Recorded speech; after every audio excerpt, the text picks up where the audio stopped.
Hola a todos, este es el P3 de la auxiliar 7. Entonces me piden hallar el trabajo realizado por el campo F. Su primera coordenada es x por 1 más 2z más y.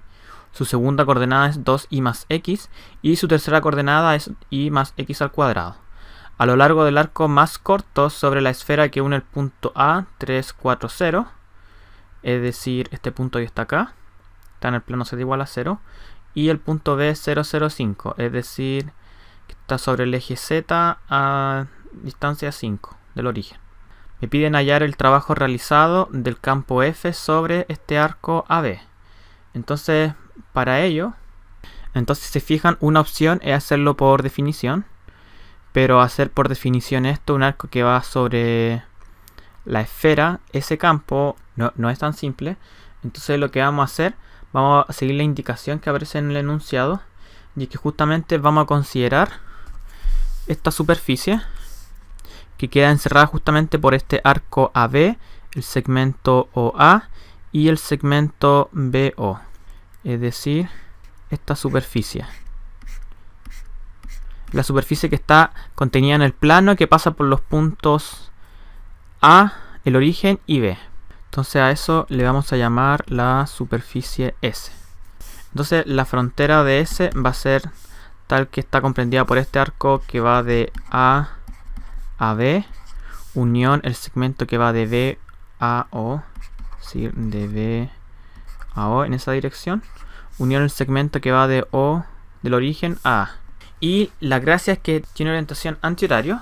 Luego la idea sería aplicar el teorema de Stokes. Para ver si vale la pena, calculemos el rotor de F a ver si nos entrega algo más simple. Entonces si hacen el cálculo formal del rotor, que es justamente hacer este determinante, donde tiene el vector de derivadas parciales, de x, de y, de z, y tienen las componentes del campo F1, F2, F3. Entonces si hacen este determinante, por ejemplo, hacen esta submatriz, en la primera coordenada va a ser de y a y más x cuadrado menos de z 2y más x, y así sucesivamente con los otros subdeterminantes. Por ejemplo, si fijo la columna 2, va a ser de x por y más x al cuadrado menos de z por esa otra componente, y si se fijan tiene que ir con signo menos al del medio. Bueno, entonces si siguen calculando, esto va a ser igual. Si hacen estas derivadas parciales, de y a de y es 1, menos, esto es 0. Después aquí va a quedar dx, si se fijan va a quedar 2x, menos de z, 2z, esto está multiplicado por x, es decir, va a quedar 2x, y esto con signo menos. Y después la última componente, si se fijan, va a ser de x, 2y más x, eso entrega 1. Y la última componente de y de esto de acá va a ser 1 también. Y finalmente el vector que me va a quedar es el vector 1, 0, 0. Es decir, conviene usar el teorema de Stokes. Luego, aplicando el teorema de Stokes, lo que vamos a obtener es que justamente la integral de trabajo del campo F sobre la frontera de esta superficie va a ser igual a la integral de flujo del rotor de F sobre la superficie S, pero ocupando aquí la normal exterior. Entonces, aplicando el teorema de Stokes, lo que vamos a obtener es que la integral de flujo del rotor de F sobre la superficie S va a ser la integral de trabajo del campo F sobre la frontera de S. Y acordarse que el paso de acá a acá, lo que estamos usando es que la frontera de S justamente está compuesto. Es una curva cerrada, regular por pedazos, que está compuesto justamente por el arco, el arco sobre la esfera entre los puntos A y B, más el segmento que va de B al origen, más el segmento que va del origen al punto A.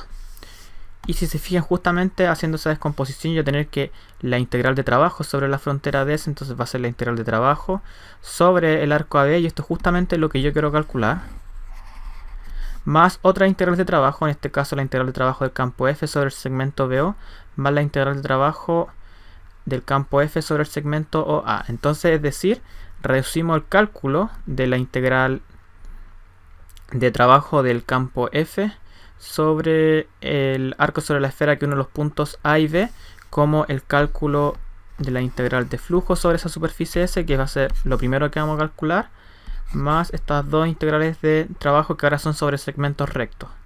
Es decir, vamos a tener que calcular esta integral de trabajo y esta otra integral de trabajo. Entonces esta igualdad le vamos a llamar asterisco porque una vez que obtengamos el valor de 1, 2 y 3, el valor de la integral que queremos calcular la podemos despejar de esta igualdad.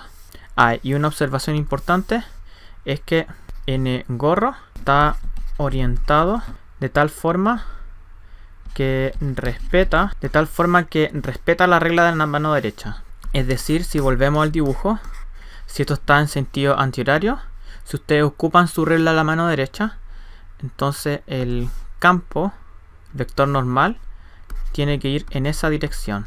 Es decir, tiene que tener componente x positiva. Es decir, para chequear que esté en la dirección correcta, lo que vamos a chequear es que n producto punto del vector canónico E1, que es el que está en la dirección del eje X, tiene que ser positivo. Eso es lo que vamos a hacer para chequear el vector normal. Ya, entonces procedemos a calcular el valor de estas integrales. Ya, entonces procedemos a calcular la integral de flujo del rotor del campo F sobre la superficie S.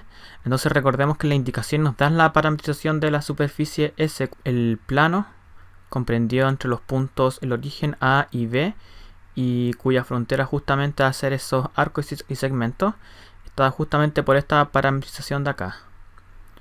Y recordamos también tenemos que el rotor de F, si lo recuerdan, es justamente el vector 1, 0, 0, es decir, es bastante simple. Y el vector normal, la orientación que debe respetar, es justamente tal que sea positivo en la coordenada X. Entonces, esta integral, por definición, esta integral de flujo, entonces, usando la parametrización, esto va a ser igual a la integral de 0 a pi medios, integral de 0 a 5 del rotor de F evaluado en la parametrización, producto punto del vector normal, que se calcula justamente como el producto cruz entre los vectores tangentes normalizado, por el diferencial de superficie, que es justamente esta norma de U a de B. Entonces, si se fijan, esto que está acá es el vector normal y esto que está acá es el diferencial de superficie. Entonces, cuando nosotros en principio teníamos una superficie S y no sabemos cuánto es su diferencial de superficie y no sabemos cuánto es su vector normal, solamente sabemos cómo van a ser sus coordenadas, si positiva o negativa en cierta dirección. Entonces aquí conviene justamente, para simplificar cálculos, cancelar estas normas y como el rotor es constante independiente de la parametrización, esto va a ser igual a la integral de 0 a pi medios de la integral de 0 a 5 por el vector 1, 0, 0 producto punto producto cruz de U a de B. Entonces procedemos a calcular los vectores tangentes y por ende su producto cruz. Luego teníamos, claro, que justamente queríamos calcular este producto cruz, entonces lo vamos a notar como n barra, es decir, sin el gorro, que se refiere justamente al producto cruz de los vectores tangentes de la parametrización, pero sin normalizar. Entonces, claro, recordamos que la parametrización está dada por esta expresión de acá. Entonces, cuando calculemos sus vectores tangentes, por ejemplo, la área parcial con respecto a u, claro, se van a ir justamente todos los u y me va a quedar esto de acá. Y si derivamos con respecto a b, la área de seno es coseno, por ende me queda coseno acá, y la área de coseno es menos seno, y entonces me queda un menos seno acá. Entonces, el producto cruz entre estos dos vectores me va a entregar justamente que tengo que hacer este determinante, y si ustedes lo calculan, justamente les va a entregar que es menos 4 quintos de u, 3 quintos de u y 0. Y ahí si nos fijamos, este vector, si fijan hay un quinto ponderando esto, entonces me va a quedar que esto es un quinto de menos 4u y 3u, 0. Y ya, la observación que habíamos hecho es que este vector, si se fijan como el u es positivo, entonces menos 4u es negativo. Entonces si se fijan, este vector normal, tal como está, su primera coordenada es negativa, porque va a estar en contraposición al hecho de que tiene que ir en el otro sentido. Entonces, es decir, la normal que debemos considerar realmente es el vector opuesto a este. Es decir, debe ser un quinto de 4u menos 3u 0. Es decir, esto se va a cumplir n producto punto este vector canónico, es decir, su primera coordenada va a ser positiva para que respete lo que habíamos dicho, la regla de la mano derecha. De esa forma vamos a obtener que la integral de flujo de rotor de f orientado con esta normal que respeta la regla de la mano derecha va a ser igual a la integral de 0 a pi medios de la integral de 0 a 5 del rotor de f que nos había dado 1, 0, 0 producto punto, bueno, este vector normal que lo escogimos justamente para que respete la regla de la mano derecha, es decir, esto es 4u menos 3u 0 y du a db.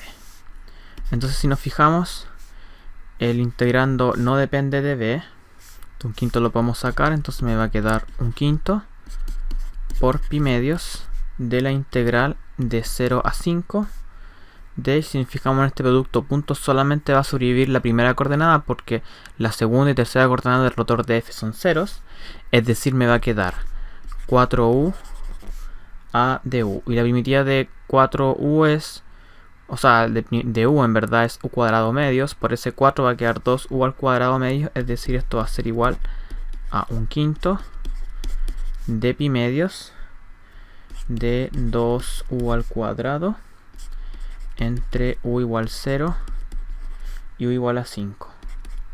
Y si nos fijamos, si hablamos, bueno, en u igual 0 va a ser 0 y en u igual a 5 va a ser igual a, claro, 5 al cuadrado sobre 5, me va a quedar un 5, me van los 2, es decir, esto va a ser igual a 5pi.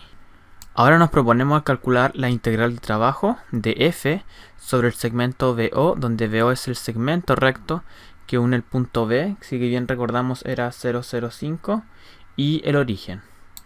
Entonces, si nos damos un t entre 0 y 1, esto se parametriza por la típica parametrización de un segmento recto entre dos puntos, es decir, el punto inicial que es B, donde parto, más t veces el punto final menos el punto inicial.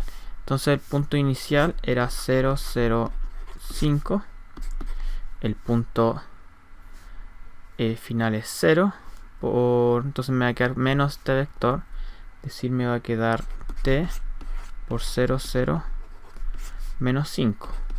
Y si sumo estas dos cosas, me va a quedar el vector 0, 0, 5, menos 5t. Y recordemos que el campo vectorial f tenía la forma x por 1 más 2z más y por la coordenada e1 más 2y más x por la coordenada de 2 más y más x al cuadrado en su última componente. Entonces, si nos fijamos, tenemos que la primera componente es 0, la segunda componente es 0, y si nos fijamos, el campo depende de x y de y. Si fijan, x por eso va a ser 0 y por eso va a ser 0, es decir, la primera componente va a ser 0. Si yo reemplazo el campo en esta parametrización, el y va a ser 0, el x va a ser 0, el y va a ser 0 y el x va a ser 0. Es decir, ¿qué podemos concluir? Podemos concluir justamente que cuando tengamos el campo y lo evaluemos en esta parametrización, me va a quedar justamente que va a ser el vector nulo. Y bueno, eso justamente va a implicar que la integral de trabajo sobre el segmento BO, como el campo vectorial f, al evaluarlo en la parametrización de este segmento recto, me da que es el vector nulo. Entonces, justamente con mayor razón, este producto punto y esta integral. Es decir, esto va a ser 0. Ahora calculamos la integral de trabajo del campo F sobre el segmento OA, es decir, es el segmento recto entre el origen y el punto A, que es 3, 4, 0. Entonces su parametrización, usando la misma de antes, va a ser el punto inicial, que es el origen, más t veces el punto final, que es A, menos el origen, bueno, quedando el mismo punto A. Y claro, como esto es 0 y el punto A es 3, 4, 0 por t, entonces, claro, me va a quedar que la parametrización entre el segmento recto entre el origen y el punto A es 3t, 4t y 0, con t entre 0 y 1. De esta forma, ¿qué es lo que me queda? Me queda que la derivada de la parametrización con respecto a su variable me va a quedar que es 3, 4, 0. Y además el campo evaluado en la parametrización, si hacen el cálculo, les va a quedar 7t, 11t, 4t más 9t al cuadrado. Es decir, finalmente la integral de trabajo del campo F sobre el segmento OA va a ser la integral de 0 a 1, donde está mi parametrización, de el campo evaluar la parametrización, es decir, 7t, 11t, 4t más 9t al cuadrado, producto punto, la derivada de la parametrización, que es 3, 4, 0 a dt. Si nos fijamos, su última componente es 0, el de la derivada de la parametrización, solamente va a sobrevivir esto. Es decir, me va a quedar 7 por 3, 21, más 11 por 4, 44, entonces 44 más 21, 65. Es decir, me va a quedar la integral de 0 a 1 de 65t a dt. La primitiva de t es t al cuadrado medios, es decir, esto es 65 t al cuadrado medios, evaluado entre t igual a 0 y t igual a 1. Y bueno, reemplazando esto justamente 65 medios. Luego, usando la igualdad que teníamos antes, que era asterisco, que estaba dado por el aplicar el teorema de Stokes, vamos a obtener justamente que la integral de trabajo sobre el segmento circular sobre la esfera, que uno de los puntos A y B en ese orden, teníamos que esto era igual a la integral de flujo del rotor de F sobre la superficie S, menos estas dos integrales de trabajo sobre el segmento BO y sobre el segmento OA. Entonces recordamos cuánto nos había dado la integral de flujo. La integral de flujo nos había dado 5pi. Esta integral de acá nos había dado 0. Y esta otra integral nos había dado 65 medios. Es decir, el resultado final es 5pi menos 65 medios. Finalizando así el problema.